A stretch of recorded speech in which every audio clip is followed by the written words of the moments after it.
नमस्कार मंडळी, आज 25 डिसेंबर. तुम्हा सर्वांना क्रिसमसच्या खूप खूप शुभेच्छा. आज आपण बघणार आहोत ठरलं तर मगचा आजचा भाग. नागराज जेव्हा परत पैसे द्यायसाठी जातो आणि वापस येत असतो, खूप काळजीपूर्वक त्याच्यावर लक्ष ठेवून असतो. नागराज त्याची कार घेतो आणि तिथून निघून जातो. त्याच हॉटेलमध्ये सचिन साक्षी सुद्धा आलेले असतात. नागराज निघून गेल्यानंतर अर्जुनचं लक्ष जातं. सचिन तर चेन्नईला गेला होता, पण तो इथे काय करतोय? नागराज काकांना नंतर बघता येईल. या सचिनचं काय चाललंय ना, ते बघतो मी आधी. सचिन साक्षीला किस करत असतो. हे बघितल्यावर अर्जुनला मोठा धक्का बसतो. एका मुलाचा धक्का त्याला लागतो आणि त्याचं सामान पडते. Sorry sir, is okay. Arjun ते सामान उचलायला सचिन जवळ जातच असतो. तिथून जाणाऱ्या मुलाचा त्याला धक्का लागतो.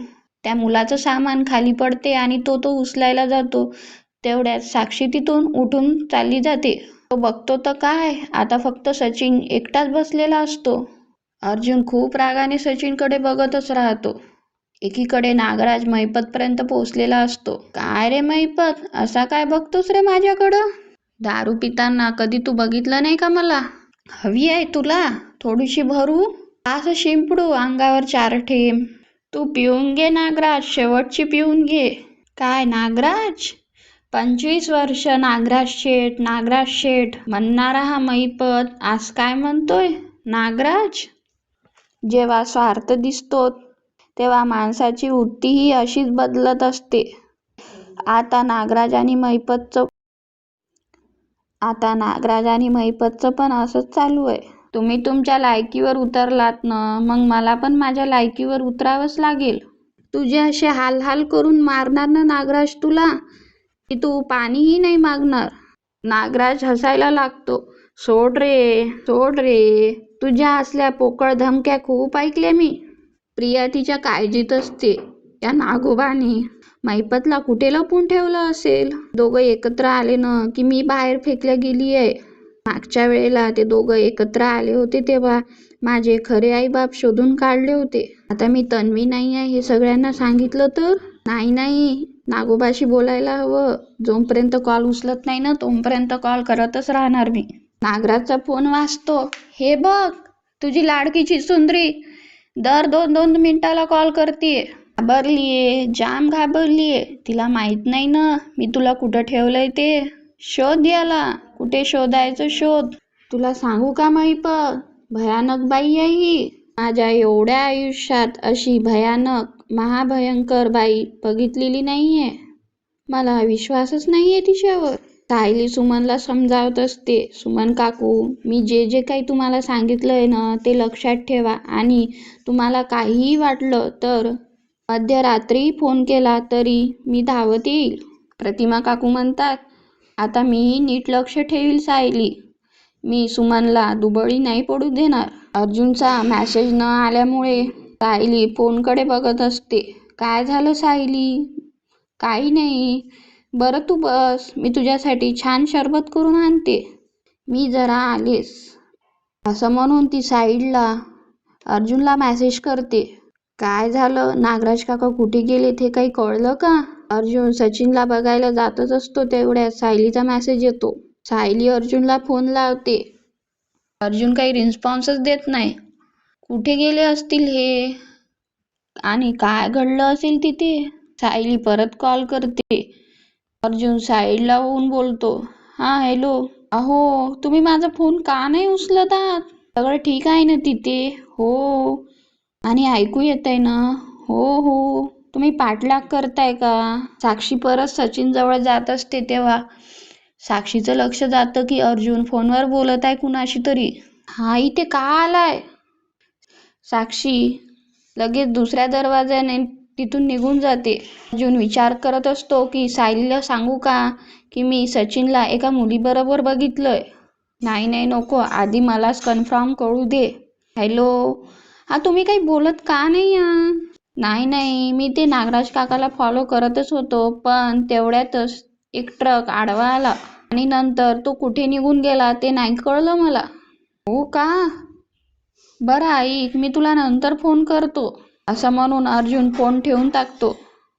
प्रिया परत नागराजला फोन करते. नागराज काय प्रियाच्या फोनचा रिस्पॉन्सच देत नाही. आता माझा तुझ्यावरही विश्वास नाही आहे, अजिबात विश्वास नाही. अरे तू तुळजापूरला माझ्या इथून गोळी झाडलीस, मला काही झालं असतं म्हणजे? तेव्हा काही वाटलं नाही तुला? ती गोळी तिथेच तुला लागायला पाहिजे नव्हती. कर, तुला हवी ती बडबड कर, मला काही फरक पडत नाही. हे बघ परत कॉल केला तिने. इकडे तू तर पडतोय आणि तिकडे ती चामळतीये आणि मध्येच मी एन्जॉय करतोय. No call. असं काय बघतोयस रे महिप? माहित आहे बाटलीकडे लक्ष आहे ना तुझं. घशाला कोरड पडली असेल, तुझ्या घशाला कोरड पडलीये म्हणून. 25 वर्षाच्या मैत्रीला जागणारा नागराज शेठ. नागराज त्याच्याजवळ दारूची बॉटल घेऊन जातो आणि त्याच्या डोळ्यावर दारू टाकतो. साक्षी अर्जुनच्या भीतीने कारमध्ये बसते आणि सचिनला फोन करते. सचिन फोन उचलतो. हा हॅलो, कुठे आहेस तू? अरे ऐक, माझं अचानक काम आहे, मला घरी जावं लागेल. का? तुला सगळं सांगते मी, तू आधी इथे ये मग सांगते. मला निघावं लागेल. ओके ब्युटिफुल, आलोच. सचिन अंदर काउंटरवर जातो. अर्जुनचा फोन ठेवून झाल्यानंतर अर्जुन सचिनला बघायला येतो. सचिन कुठे गेला? अश्विनही खूप रागात असतो. अश्विन दमलास का रे? मी एक काम करते, तुझ्या पायाला छान मसाज करून देते, म्हणजे तुला बरं वाटेल. अश्विन असं किती वेळ चिडून बसणार आहेस? मी माझी चूक कबूल केली आहे, मी परत कधी खोटं बोलणार नाही असं प्रॉमिसही केलंय. आता मी काय करू? हवंच तर मी तुझे पाय धरते आणि तुला सॉरी म्हणते. हवं असेल तर मी तुझं पायावर डोकं टेकवते. तन्वी, हे असले तमाशे करायची काही गरज आहे का? त्यापेक्षा ना खरं बोलायला शिक. नवरा बायकोच्या नात्यात कधीच लपवायचं नसतं आणि तू काय करतेस? फक्त लपवाछपवी करतेस. अश्विन अरे, यापुढे मी कधीही खोटं बोलणार नाहीये. अगं तू हे वाक्य इतक्यांदा बोललीस ना की आता त्याची व्हॅल्यूच उरली नाहीये. आणि आता सुद्धा तू खरं बोलशील याची अपेक्षा तर नाहीच आहे. तरीही विचारतो, तन्वी, हल्ली तू सतत बाहेर असतेस आणि आता सुद्धा तू खरं बोलशील याची अपेक्षा तर नाहीच आहे, पण तरी विचारतो मी. तन्वी, हल्ली तू सतत बाहेर असतेस. त्या रात्री सुद्धा तू खोटं बोलून बाहेर होतीस रात्रभर आणि माझ्याबरोबर मालदीव्सला यायला पण नाही म्हणालीस. या सगळ्याचा एकमेकाशी काहीतरी संबंध आहे ना? एकीकडे नागराज प्रियाच्या फोनची वाट बघत असतो. दमली वाटतं फोन करून करून. पण प्रियाचं माझ्याशी बोलणं हे तिच्या मर्जीवर नाही आहे अवलंबून, माझ्या मर्जीवर आहे अवलंबून, असं म्हणून तो प्रियाला फोन करतो. प्रिया अश्विनला समजावत असते. अश्विन अरे, मी घरात राहिले तरी तू म्हणतो की तू काहीच करत नाही. मी बाहेर राहिले तरी त्याचा तुला प्रॉब्लेम आहे. अगं, मला तुझा बाहेर जाण्याचा प्रॉब्लेम नाही आहे, तू खोटं बोलतीयस त्याचा प्रॉब्लेम आहे. प्रियाचा फोन वाजतो. प्रिया विचार करते, नागोबा कॉल करत असेल का? प्रिया फोन घ्यायला जाते. आता फोन महत्वाचा आहे? नाही, महत्वाचा फोन असेल म्हणून घेत आहे. तू मला उत्तर देणं टाळतेस हे काय कळत नाही मला? अश्विन प्रियाचा फोन घेतो. तू माझ्याबरोबर मालदीव्सला यायला नाही म्हणाली, त्याचं खरं कारण काय होतं तन्वी? नागराज काका तुला का कॉल करतोय? अश्विन, मी बघते ना. नाही थांब, महत्वाचं काम असेल म्हणून करत असेल. अश्विन फोन उचलतो. हा हॅलो नागराज काका, अश्विन बोलतोय. काही महत्वाचं काम होतं का? ठीक आहे ना सगळं? ठीक आहे ठीक आहे. नागराज कानापासून दूर फोन ठेवतो. सुमन पण ठीक आहे. हा हॅलो काका, आवाज नीट येत नाहीये. हा हॅलो. प्रिया अश्विन जवळचा फोन घेते. हा काका, नेटवर्कचा प्रॉब्लेम आहे बहुतेक तुमच्याकडे, नंतर करते तुम्हाला थोड्या वेळाने कॉल, असं म्हणून ती फोन ठेवून टाकते. अश्विन, मी कॉफी आणू का तुझ्यासाठी? आणते, मी कॉफीच आणते, असं म्हणून ती प्रिया तिथून निघून जाते. बाहेर गार्डनमध्ये येऊन प्रिया नागराजला परत कॉल करते. नागराज फोन उचलतो. हा बोल, कुठे आहात तुम्ही? मला इतके मगापासून कॉल करते ते दिसले नाही का? दिसले ना, म्हणूनच कॉल केलाय बघ. आणि तो कॉल अश्विनने उचलला. तुम्ही पटकन काहीतरी बोलून गेला असतात म्हणजे किती वाट लागली असती आपली माहितीये. बोललोय का मी? पिंडोक वाटलो का? आणि ठेव फोन. एक मिनिट फोन ठेवू नका. तुम्ही मैपतला कुठे लपवलंय हे सांगत नाही आहात. यामुळे तुमचंच नुकसान होणार आहे हे माहित आहे ना तुम्हाला? कसलं नुकसान?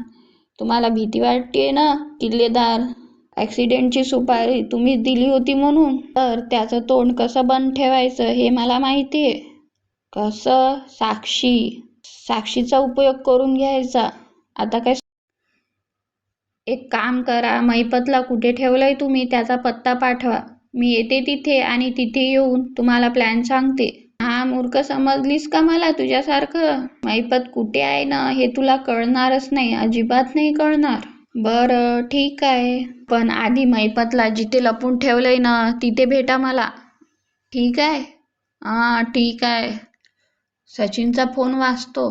हा अर्जुन का फोन करतोय मला? काय कटकट आहे? अर्जुन रागाने येऊन मागून सचिनच्या खांद्यावर हात ठेवतो. सचिन हसतो. अर्जुन तू इथे? अर्जुन त्याचं शर्ट पकडतो. अर्जुन अरे सोड.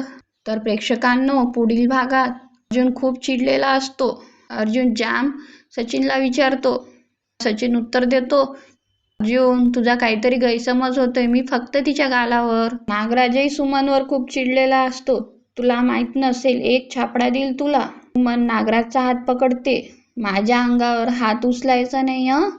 मी तुमची बायको आहे, मालकीची वस्तू नाही. सायलीला दिसतं की अर्जुन अस्वस्थ आहे. सायली अर्जुनला विचारते, काय झालंय? बरंही मला जाणवत होतं की तुम्ही अस्वस्थ आहात आणि घरी आल्यापासूनही तुमचं कशातच लक्ष नाहीये. काय झालंय? कसला विचार चालू आहे? तर मंडळी, व्हिडिओ आवडला असेल तर लाईक करा आणि सबस्क्राईब करा.